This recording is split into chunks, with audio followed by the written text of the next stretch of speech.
Hello दोस्तों, स्वागत है आप सबका हमारे इस प्यारे से YouTube channel Avinash technical PCM solution 101% में। दोस्तों, पिछले दिनों हम लोग पद्यांश 4 तक पढ़ चुके थे। आज हम पद्यांश 5 से पुनः स्टार्ट करेंगे। अगर आप लोग भाग 1 का वीडियो नहीं देखे हैं तो आप हमारे चैनल के प्लेलिस्ट में जाकर भाग 1 का वीडियो देख सकते हैं। अगर आप लोग हमारे चैनल पर नए हों तो चैनल को सब्सक्राइब कर लीजिए ताकि कोई वीडियो अगर हम बनाएं तो उसका नोटिफिकेशन आपके पास जल्द ही पहुंच जाए। चलिए शुरू करते हैं। थोड़ा आगे सरस रौका धाम सतपुष्प वाला, अच्छे अच्छे बहुद्रुम लतावान सौंदर्यशाली, प्यारा वृंदा विपिन मन को मुग्धकारी मिलेगा, आना जाना इस विपिन से मुँह मान ना होना। दोस्तों, जब राधा पवन को दूतिका बनाकर भेजती हैं श्री कृष्ण के पास तो वह बताती हैं कि थोड़ा आगे सरस रौका, हे पवन, जैसे ही तुम इस घर को छोड़कर थोड़ा आगे बढ़ोगे आपको बहुत सारे सरस रौका अर्थात आनंददायक धाम घर पुष्पों से सजा हुआ बहुत सारे आनंददायक घर मिलेंगे। अच्छे अच्छे बहुद्रुम लतावान सौंदर्यशाली, अच्छे अच्छे बहुद्रुम लतावान सौंदर्यशाली, बहुत सारे अच्छे अच्छे लतावान पेड़ सौंदर्य युक्त मिलेंगे। प्यारा वृंदा विपिन मन को मुग्धकारी मिलेगा। हे पवन, तुम्हें बहुत सारे प्यारे प्यारे वृंदावन के जंगल, विपिन माने जंगल होता है, प्यारा प्यारा वृंदावन का जंगल, ऐसे जंगल होंगे जो आपके मन को मोह सकते हैं। अर्थात वृंदावन को छोड़ते वक्त आपको बहुत सारे प्यारे प्यारे ऐसे जंगल मिलेंगे जो आपको मन को मोह लेंगे। आना जाना इस विपिन से मुँह मान न होना।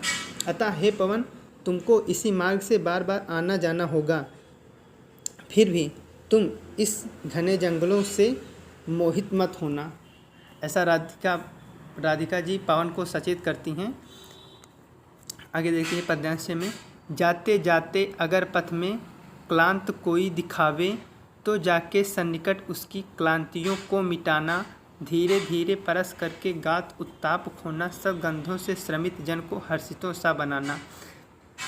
जाते जाते अगर पथ में क्लांत कोई दिखावे, राधिका जी यहाँ पर दीन दुखियों के प्रति सहानुभूति व्यक्त करती हैं। तो क्या कहती हैं, जाते जाते अगर पथ में क्लांत कोई दिखावे, वह कहती हैं कि हे पवन, अगर मार्ग में जाते वक्त तुम्हें कोई क्लांत अर्थात दुखी व्यक्ति मार्ग में दिखाई दे तो क्या करना, तो जाके सन्निकट उसकी क्लांतियों को मिटाना। वह कहती हैं कि यदि तुम्हें मार्ग में कोई दुखी व्यक्ति दिखाई दे तो तुम उसके सन्निकट अर्थात निकट जा कर के उसकी क्लांतियों को मिटाना, उसके क्लांति अर्थात उसके दुख दर्दों को दूर कर देना, मिटा देना। ऐसा राधिका जी पवन से कहती हैं। धीरे धीरे परस करके गात उत्ताप खोना, और क्या करना, धीरे धीरे परस करके, परस अर्थात स्पर्श करके, गात उत्ताप खोना, गात माने उनके शरीर के उत्ताप अर्थात ताप की जो गर्मी है उनके शरीर की उसे दूर करना। सद्गंधों से श्रमित जन को हर्षितों सा बनाना। वह कहती हैं कि सद्गंधों से अर्थात अपने ठंडी हवाओं के पुष्पों की सुगंधों के साथ उस श्रमित अर्थात परिश्रमित व्यक्ति को हर्षितों से बनाना अर्थात प्रसन्न कर देना, अर्थात अपने ठंडी हवाओं के साथ उसके मन को मोह लेना, उसे आनंददायक प्रदान करना। ऐसा राधिका जी पवन को कहती हैं। आगे क्या कहती हैं, लज्जाशीला पथिक महिला जो कहीं दृष्टि आए, होने देना विकित वसना तो न तू सुंदरी को, जो थोड़ी भी श्रमित वह हो गोद ले श्रांति खोना, होठों की और कमल मुख की म्लानताएं मिटाना। देखिए इस पद्यांश में राधिका जी पवन से क्या कहती हैं, लज्जाशीला पथिक महिला जो कहीं दृष्टि आए। पवन से कहती हैं कि हे पवन, मार्ग में यदि तुम्हें कोई लज्जाशील पथिक महिला अर्थात लाजवंती स्त्री कहीं दिखाई दे तो क्या करना, होने देना विकृत वसना तो न तू सुंदरी को, तो तुम अपने हवाओं के प्रवाह से विकृत वसना अर्थात उसके वस्त्रों को अस्त व्यस्त न करना, तो न तू सुंदरी को अर्थात उस स्त्री को अपने हवाओं के झोंकों से उसके वस्त्रों का अस्त व्यस्त न करना, जो थोड़ी भी श्रमित वह हो गोद ले शांति खोना। वह कहती हैं कि पवन राधिका से कहती हैं, यदि वह स्त्री थोड़ी भी थकी हुई श्रमित तथा थकी हुई दिखाई दे तो गोद ले श्रांति होना, अर्थात उसे अपने हवाओं के गोलदार चक्कर में उसे गोदी के रूप में ले करके उसके दुख कष्टों को दूर करना, श्रांत अर्थात थकावट को दूर करना, गोद ले शांति करना अर्थात उसे अपने हवाओं के चक्कर में ले करके उसको थकान उसको दूर करना। होठों की और कमल मुख की म्लानताएँ मिटाना।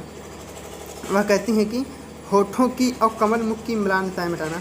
और हे पवन, क्या करना, तुम उस थकी हुई बालिका या स्त्री की होठों पे जो झुर्रियाँ हों और उसके कमल के समान मुख, यहाँ पर कमल मुख यहाँ पर उपमा अलंकार है। होठों की और कमल मुख की म्लानताएँ अर्थात म्लानताएँ का अर्थ यहाँ पर है झुर्रियाँ के से है। म्लानताएँ मिटाना अर्थात उनके जो मुख पर, कमल के समान मुख पर जो झुर्रियाँ हों उसे दूर करना, ऐसा राधिका जी कहती हैं।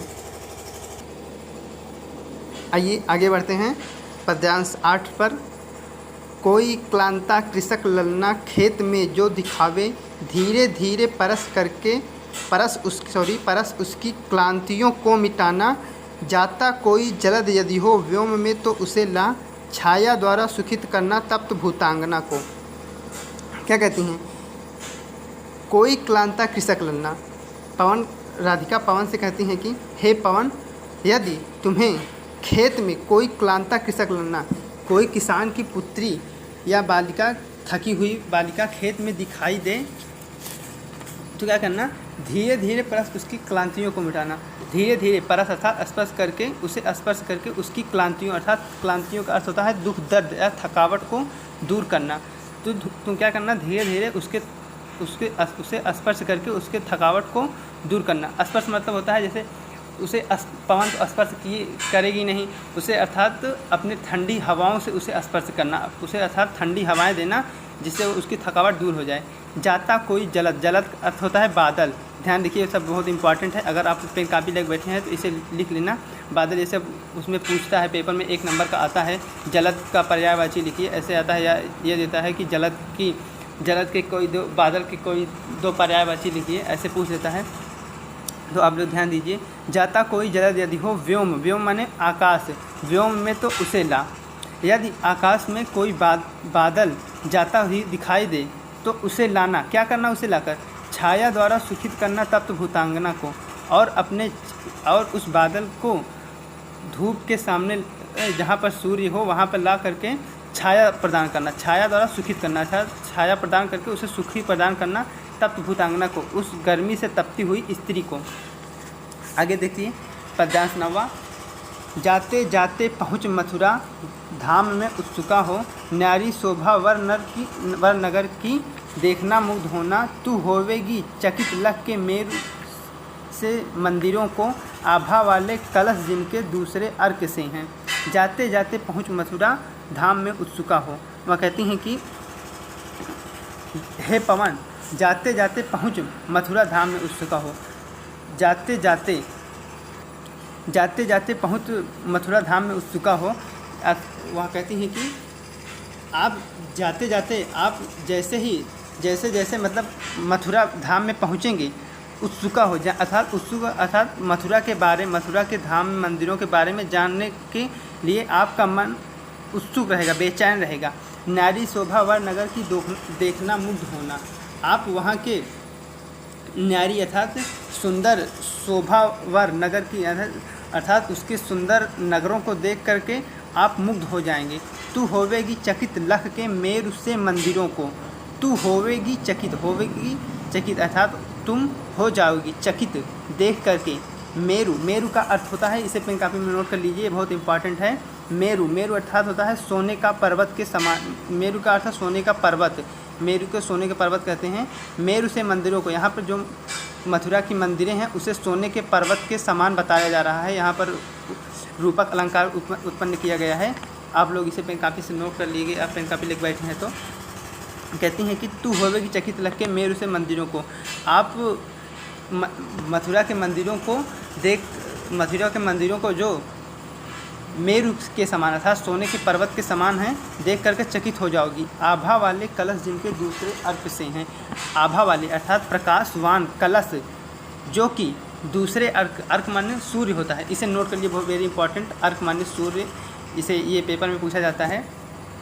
आभा वाली कलश जिनके दूसरे अर्क से हैं, प्रकाशवान कलश जो कि आपको एक दूसरे सूर्य की तरह दिखाई देंगे, आप इन सबको देखकर चकित हो जाएंगे।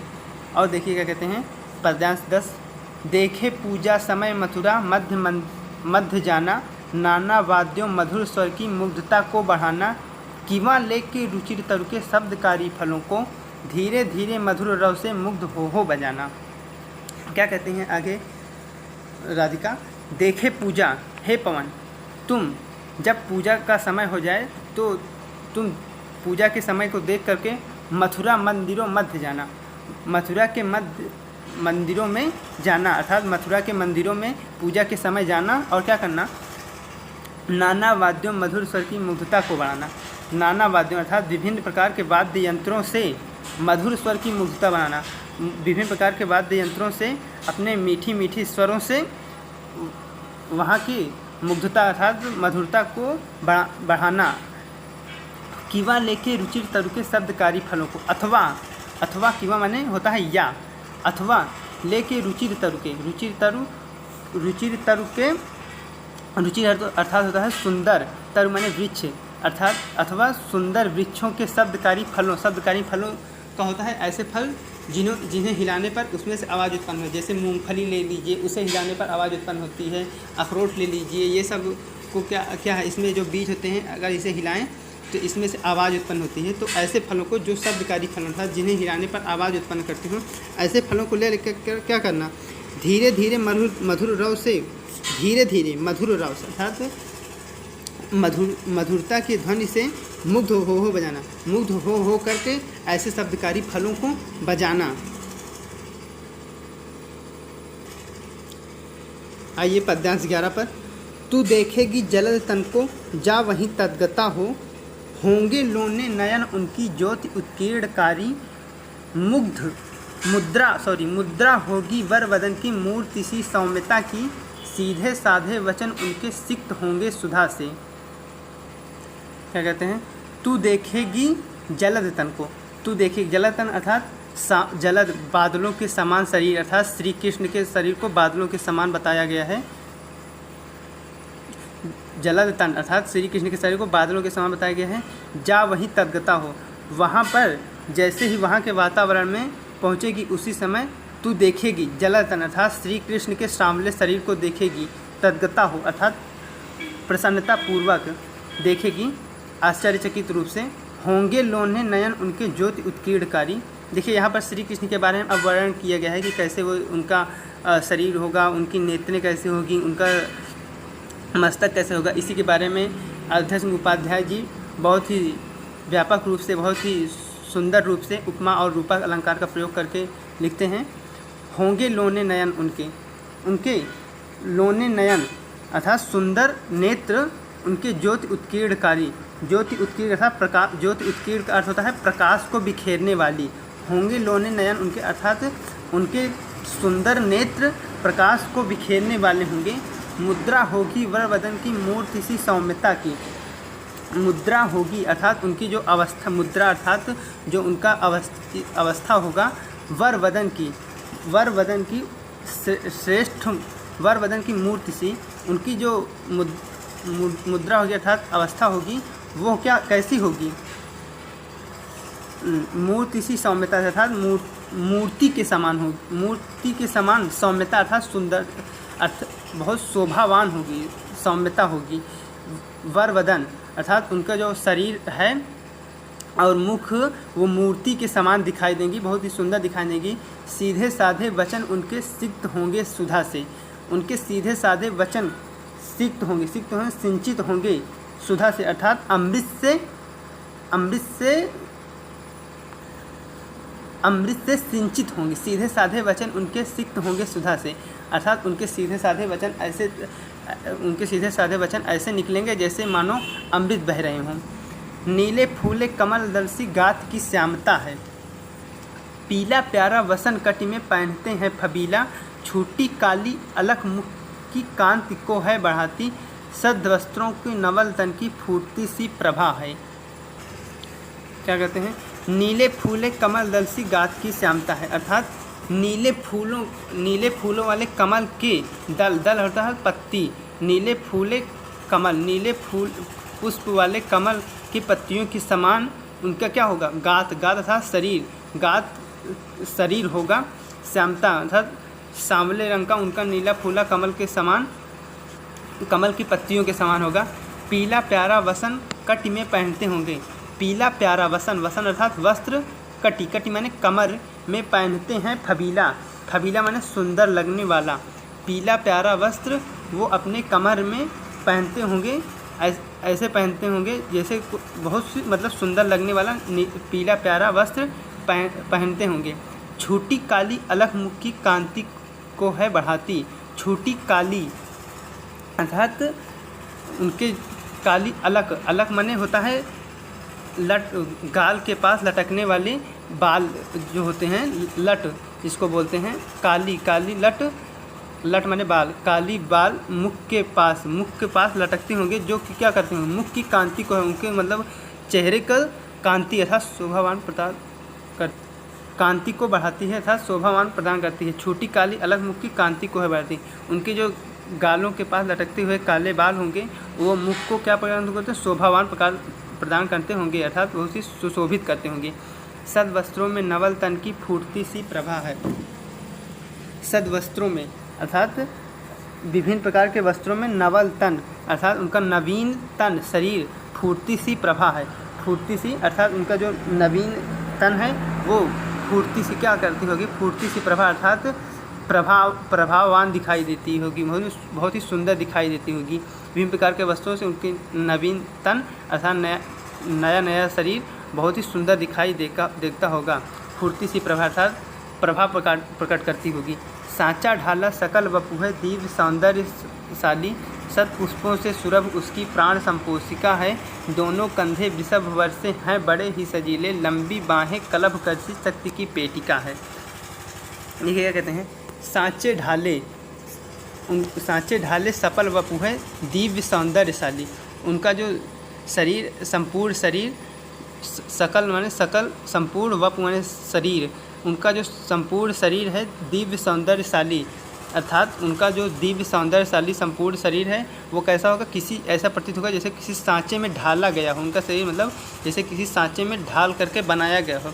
सत पुष्पों से सुरभि उसकी प्राण संपोषिका है, सत पुष्पों यानी विभिन्न प्रकार के पुष्पों से सुरभि, सुरभि मतलब सुगंध उसकी प्राण संपोषिका है, प्राण संपोषिका अर्थात विभिन्न प्रकार के पुष्प ऐसे मतलब विभिन्न प्रकार के पुष्पों के समान सुगंध ऐसे प्रतीत होते हैं जैसे विभिन्न प्रकार के पुष्प पोषण करने वाले हों, उनके मतलब शरीर किसी के पुष्प की तुलना, उनके शरीर को पुष्प के साथ तुलना किया गया हो। और बता रहे हैं कि प्राण संपोषिका अर्थात सुगंधों को बिखेरने वाली हों। दोनों कंधे वृषभ वर्ष से हैं बड़े ही सजीले, दोनों कंधे वृषभ वर्ष से, उनके दोनों कंधे वृषभ वर्ष से अर्थात श्रेष्ठ, दोनों कंधे वृषभ वर्ष से हैं बड़े ही सजीले, उनके दोनों कंधे वृषभ अर्थात बैल होता है, बैल के समान बड़े ही सजीले हैं अर्थात बहुत ही मजबूत हैं। दोनों कंधे ऐसे हैं जैसे किसी श्रेष्ठ बैल के समान हों। लंबी बाहें कलभ करसी शक्ति की पेटिका हैं, उनकी लंबी बाहें कलभ, कलभ अर्थात हाथी के सूंड के समान, उनकी लंबी भुजाएं जो हैं हाथी की सूंड के समान, शक्ति की पेटिका अर्थात शक्ति का खजाना के समान उनकी लंबी बाहें हैं जो कि हाथी के समान है। यहाँ पर देखिए कलभ कर उनकी जो श्री कृष्ण की जो भुजाएं हैं उन्हें हाथी के सूंड के साथ तुलना किया गया है। जो दोस्तों आज इतना ही, अगले वीडियो में फिर मिलेंगे। धीरे धीरे पढ़ते रहिए आप लोग। अगर वीडियो को अभी तक आपने लाइक और शेयर नहीं किया है तो लाइक और शेयर ज़रूर करें। अगले दिन फिर मिलेंगे हम एक नई वीडियो के साथ। आज पद्यांश 13 तक ही हम लोग पढ़े हैं, अगले दिन पद्यांश 14 से पुनः स्टार्ट करेंगे। धन्यवाद।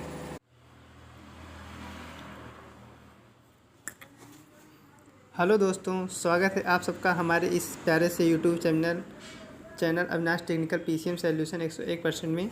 दोस्तों पिछले दिनों हम लोग पद्यांश 4 तक पढ़ चुके थे, आज हम पद्यांश 5 से पुनः स्टार्ट करेंगे।